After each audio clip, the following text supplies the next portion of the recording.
السلام علیکم۔ شب برات کو روزہ رکھنے والوں، پہلے نبی کریم صلی اللہ علیہ وسلم کا یہ فرمان ضرور سن لو۔ امت مسلمہ کے جو خیر القرون ہیں یعنی حضرات صحابہ کرام رضوان اللہ تعالیٰ علیہ مجمعین کا دور، حضرات تابعین رحمۃ اللہ علیہ کا دور، اس میں بھی اس رات کی فضیلت سے فائدہ اٹھانے کا اہتمام کیا جاتا رہا ہے۔ لوگ اس رات میں عبادات کا خصوصی اہتمام کرتے رہے ہیں، لہٰذا اس کو بدعت کہنا یا بے بنیاد اور بے اصل کہنا درست نہیں ہے۔ صحیح بات یہی ہے کہ یہ فضیلت والی رات ہے۔ اس رات میں عبادت کرنا باعث اجر و ثواب ہے اور اس کی خصوصی اہمیت ہے۔ البتہ یہ بات درست ہے کہ اس رات میں عبادت کا کوئی خاص طریقہ مقرر نہیں کہ فلاں طریقے سے عبادت کی جائے، جیسے بعض لوگوں نے اپنی طرف سے ایک طریقہ گڑھ کر یہ کہہ دیا کہ شب برات میں اس خاص طریقے سے نماز پڑھی جاتی ہے۔ مثلاً پہلے رکعت میں فلاں صورت اتنی مرتبہ پڑھی جائے، دوسری رکعت میں فلاں صورت اتنی مرتبہ پڑھی جائے وغیرہ وغیرہ۔ اس کا کوئی ثبوت نہیں، یہ بالکل بے بنیاد بات ہے، بلکہ نفلی عبادات جس قدر ہو سکے وہ اس رات میں انجام دی جائے۔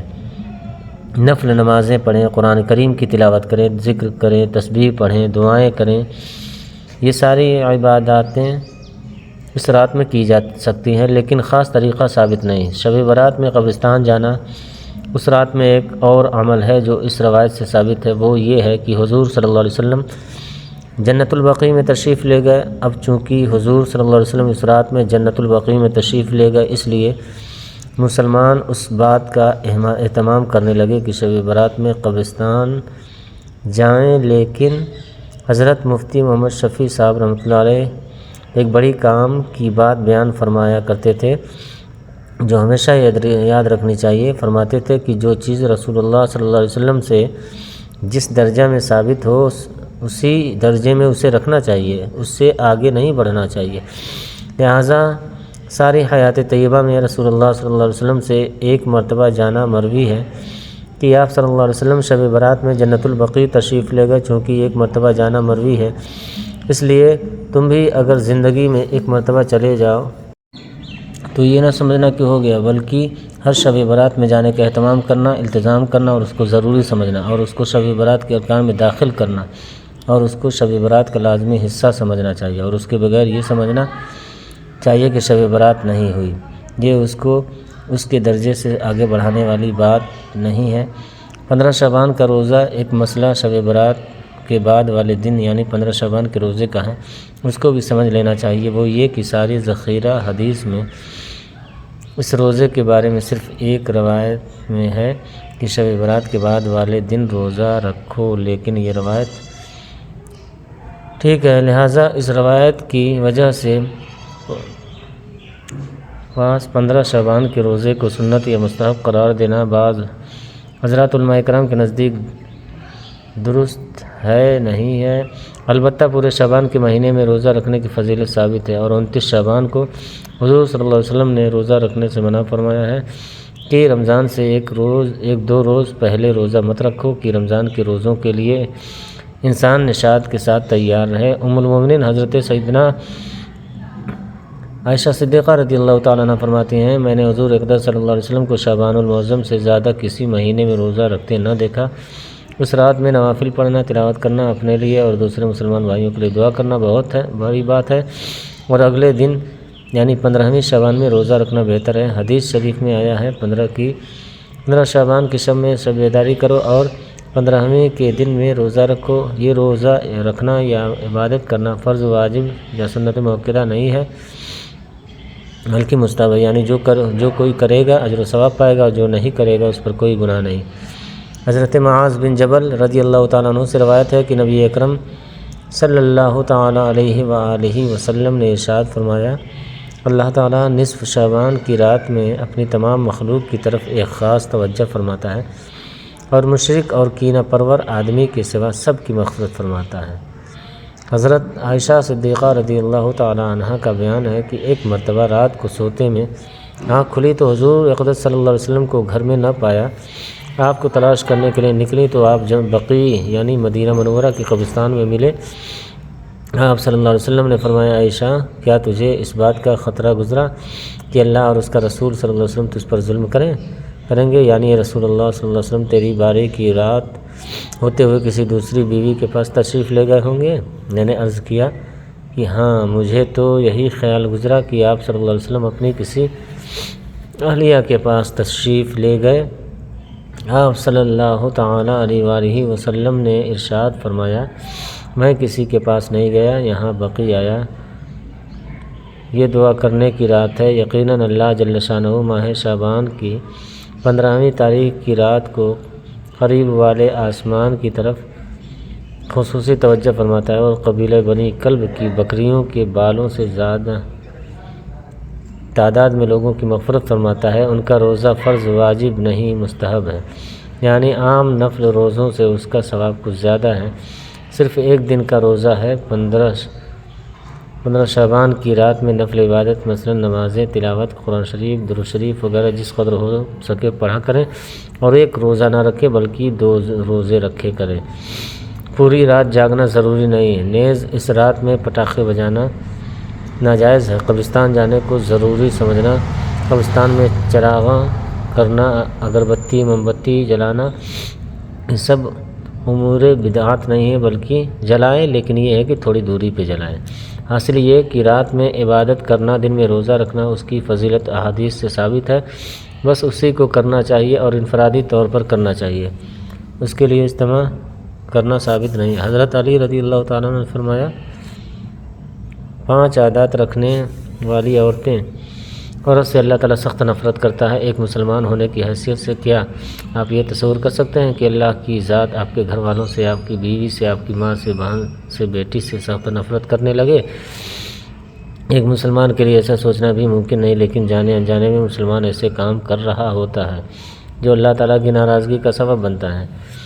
حضرت سیدنا علی رضی اللہ تعالیٰ عنہ کی ذہانت سے کون سا شخص واقف نہیں؟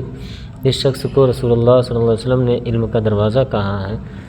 حضرت امام جعفر صادق رضی اللہ تعالیٰ عنہ فرماتے ہیں، میں نے اپنے آباء و اجداد سے سنا، انہوں نے اپنے بزرگوں سے سنا، انہوں نے میرے بابا حضرت سیدنا علی رضی اللہ تعالیٰ عنہ سے سنا۔ حضرت سیدنا علی رضی اللہ تعالیٰ عنہ ایک دن خطبہ دے رہے تھے، اللہ کے بندوں کو درس اخلاق دے رہے تھے، خوبصورت زندگی گزارنے کے طور طریقے بتا رہے تھے، زندگی بدل دینے والے، سونے کی تختی پہ لکھنے والے جملے ارشاد فرما رہے تھے۔ دوران خطاب آپ نے فرمایا، لوگوں 5 عادتیں ایسی ہیں جن کے اپنانے سے اللہ تعالیٰ عورت سے سخت نفرت کرتا ہے۔ جو عورت ان 5 عادتوں کی دلدل میں پھنس جاتی ہے، اللہ تعالیٰ ایسی عورت سے سخت نفرت کرتا ہے۔ خدا را اپنی بیویوں، اپنی عورتوں کو، بہنوں کو، بیٹیوں کو، ماؤں کو ان 5 بری عادات سے بچائے رکھنا تاکہ وہ اللہ تعالیٰ کے غضب کا نشانہ نہ بنے۔ لوگوں نے پوچھا، حضرت وہ کون سی 5 خطرناک عادتیں ہیں؟ کون کون سی ہیں؟ حضرت سیدنا علی رضی اللہ تعالیٰ عنہ نے فرمایا، پہلی عورت شوہر کے سامنے چیخ کر چلا کر بات کرنے والی، ہر وقت، ہر گھڑی، ہر لمحے شوہر کے سامنے تلخ لہجہ اپنانے والی عورت۔ چیخنا چلانا، ایسی عورت پر فرشتے بھی لعنت کرتے ہیں۔ جو عورت اپنے مجازی خدا اپنے شوہر کے آگے چیختی ہے، چلاتی ہے، بات کرنے کا تو طریقہ نہیں، کہ عزت نہیں کرتی، اس کو باتوں باتوں پر ذلیل کرتی رہتی ہے، یہ وہ بدبخت عورت ہے جس کی نہ تو نماز قبول ہوتی ہے، نہ ہی دعا قبول ہوتی ہے جب تک یہ عورت توبہ نہیں کرتی۔ حضرت سیدنا علی کرم اللہ وجہہ فرماتے ہیں، لوگوں اپنی عورتوں کو تبلیغ کرو، اپنی عورتوں کو واضح کرو کہ وہ اس بری عادت سے دور رہیں تاکہ اللہ تعالیٰ کے غضب سے بچ جائیں، فرشتوں کی لعنت سے بچ جائیں۔ حضرت علی رضی اللہ تعالیٰ عنہ فرماتے ہیں، دوسری عادت یتیم بچوں پر ظلم کرنے والی عادت۔ فرمایا، جو عورت یتیم بچوں پر ظلم کرتی ہے، یتیم بچے جن کا باپ فوت ہو گیا ہے، باپ جیسا سہارا سر سے اٹھ گیا، ماں نے دوسرا گھر آباد کر لیا، ماں نے دوسری شادی کر لی، اب ماں بچوں پر ظلم کرنے لگی، بچوں کو بات بات پر دکھ دینے لگی، درد دینے لگی، تکلیفیں دینے لگی، بچوں کا خیال چھوڑ دیا، بچوں کی فکر چھوڑ دی، بچوں کو اتنا تڑپایا، اتنا رلایا، اتنا ظلم کیا کہ یہ بچے اپنے باپ کی قبر پر جا کر ماں کی شکایت کرنے لگے، ماں کا شکوہ کرنے لگے۔ فرمایا، یہ وہ عورت ہے جو اللہ تعالیٰ کے غضب کا نشانہ بنتی ہے۔ لوگوں نے پوچھا، حضرت تیسری عادت کون سی ہے؟ فرمایا، تیسری عادت مہمان کے آنے پر منہ بنانے والی عورت۔ جب مہمان گھر میں آتا ہے تو عورت کا منہ گندا ہو جاتا ہے کہ اس آئے گئے مہمان کو عزت دینی پڑے گی، اس کے لیے کھانا بنانا پڑے گا، اس کو پانی دینا پڑے گا، اس کو بٹھانا اٹھانا پڑے گا۔ یا کوئی مہمان گھر آئے اس کو کھانا نہیں دیتی، اس کو پانی نہیں پلاتی، اسے عزت نہیں دیتی، الٹا بے عزت کر کے گھر سے رخصت کر دی ہے۔ فرمایا ایسی عورت بھی اللہ تعالیٰ کے غصے کا نشانہ بنتی ہے، اللہ تعالیٰ کی نفرت کا نشانہ بنتی ہے۔ رسول اللہ صلی اللہ علیہ وسلم نے فرمایا اللہ تعالیٰ کی 3 رحمتیں ایسی ہیں جو انسان کو اچھی نہیں لگتی، جن رحمتوں کو انسان برا بھلا کہتا ہے، برا بھلا سمجھتا ہے۔ نمبر 1 بیٹی جب تمہارے گھر میں آتی ہے، تمہارے گھر میں پیدا ہوتی ہے تو خوشیاں منایا کرو، وہ اللہ تعالیٰ کی طرف سے رحمت بن کر تمہارے گھر میں آئی ہے۔ دوسری بارش جب بارش آتی ہے، بارش بھی اللہ تعالیٰ کی طرف سے رحمت بن کر برستی ہے۔ تیسرا جب مہمان کی آمد ہو تو خوشیاں منایا کرو، خوش ہو جایا کرو، مہمان کی خوب خاطر تواضع کیا کرو، کیونکہ مہمان اللہ تعالیٰ کی طرف سے تمہارے گھر میں رحمت بن کر آیا ہے۔ مہمان کی خوب خاطر تواضع کیا کرو، عزت کے ساتھ اسے رخصت کیا کرو۔ جب مہمان تمہارے گھر سے نکلتا ہے تو وہ تمہارے گھر میں چھپی بلاؤں کو بھی ساتھ لے کے جاتا ہے، پریشانیوں کو بھی ساتھ لے کے جاتا ہے، بے برکتی کو بھی ساتھ لے کے جاتا ہے۔ پوچھا گیا حضرت چوتھی عادت کون سی ہے؟ فرمایا چوتھی بری عادت ہر وقت، ہر گھڑی، ہر لمحے شوہر کا دل توڑنے والی عورت، شوہر کو دکھ دینے والی عورت، شوہر کو درد دینے والی عورت، باتوں باتوں پر شوہر کا جینا حرام کرنے والی عورت، یہ وہ عورت ہے جس سے اللہ تعالیٰ نفرت کرتا ہے۔ جب تک یہ عورت توبہ نہیں کرتی، ان عادات سے باز نہیں آتی، اس عورت کی نہ تو نماز قبول ہوتی ہے، نہ ہی دعا قبول کی جاتی ہے۔ لوگوں نے پوچھا حضرت 5ویں عادت کون سی ہے؟ فرمایا 5ویں عادت نماز نہ پڑھنا، نماز سے سستی کرنا، نماز کے قریب نہ جانے والی عورت۔ جب نماز کا ذکر آیا تو حضرت علی رضی اللہ عنہ نے فرمایا ایک دن میں نے رسول اللہ صلی اللہ علیہ وسلم سے سنا تھا کہ اللہ کے نبی صلی اللہ علیہ وسلم نے فرمایا تھا قیامت کے دن ایک عورت کو اللہ کے حضور حاضر کیا جائے گا۔ یہ کون عورت ہوگی؟ بے نمازی عورت ہوگی جس نے ساری زندگی غفلت میں گزار دی ہوگی۔ اللہ فرمائے گا اے عورت بتا تو نماز کیوں نہیں پڑھتی تھی، تو قیام کیوں نہیں کرتی تھی، تو اللہ کے حضور کیوں نہیں جھکتی تھی؟ یہ عورت کہے گی کہ اپنے خاوند اور فیملی کے کام کاجوں نے مجھے مصروف کر رکھا تھا اور خاوند کے ظلم کی وجہ سے میں یہ فریضہ ادا نہ کر سکی، خاوند کے ظلم کی وجہ سے، خاوند کے خوف اور دبدبے کی وجہ سے میں نماز نہ پڑھ سکی۔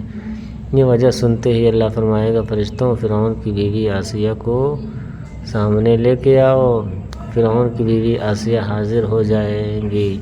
اللہ فرمائے گا اے بے نمازی عورت، فرعون کی بیوی آسیہ کو دیکھ، یہ آسیہ ہے ظالم بادشاہ کی بیوی، ظالم بادشاہ کی بیوی ہو کر بھی اس نے کبھی نماز نہیں چھوڑی تھی، ظالم بادشاہ کے گھر میں رہ کر بھی اس نے مجھے نہیں چھوڑا۔ تیرا شوہر ظالم تو نہیں تھا، اس کا شوہر بادشاہ تھا اور ظالم تھا، اور وہ ظالم خود کو خدا کہنے والا ظالم، اس ظالم شخص نے آسیہ کو طرح طرح کی اذیتیں دی، کھانا پینا بند کر دیا، تپتی ریت پر لٹاتا رہا، اس کے اوپر ظلم ڈھاتا رہا، لیکن اس نیک بندی نے مجھے سجدہ کرنا نہیں چھوڑا۔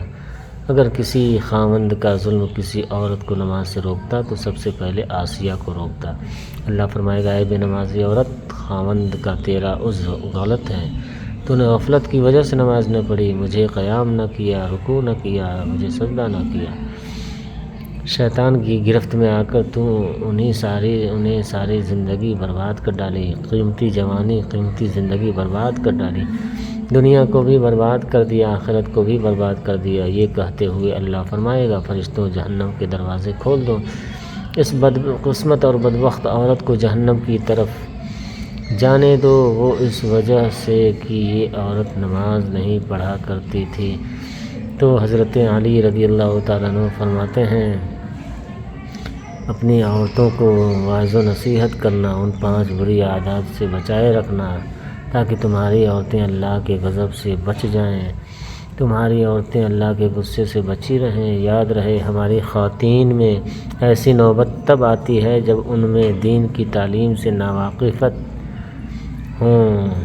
ناواقفیت حاصل ہوں۔ اس لیے ہر ایک عورت کو چاہیے کہ وہ قرآن پڑھے اور ترجمہ کے ساتھ پڑھیں، قرآن پاک کا مطالعہ کریں، سیرت نبوی صلی اللہ علیہ وسلم کا مطالعہ کریں۔ جب ایک عورت قرآن پڑھے گی، سیرت نبویہ کا مطالعہ کرے گی، جب اسے شوہر کے مقام کا پتہ چلے گا تو وہ ہرگز بھی کبھی شوہر کے آگے اونچی آواز میں بات نہیں کرے گی، وہ ہرگز کبھی یتیم بچوں پر ظلم نہیں کرے گی، وہ کبھی بھی آنے والے مہمان کو ٹھکرائے گی نہیں، وہ کبھی بھی شوہر کا دل نہیں توڑے گی، وہ کبھی بھی نماز نہیں چھوڑے گی۔ اپنی عورتوں کو واعظ و نصیحت کرنا، قرآن کی تعلیم دینا، دنیا کی تعلیم دینا۔ اللہ پاک ہمیں دین کی مکمل سمجھ نصیب عطا فرمائے اور ہمارا خاتمہ ایمان پر فرمائے، آمین بجاہ یا سید المرسلین۔ ناظرین کمنٹ باکس میں اللہ کے 99 ناموں میں سے ایک نام ضرور ٹائپ کریں۔ السلام علیکم ورحمۃ اللہ وبرکاتہ۔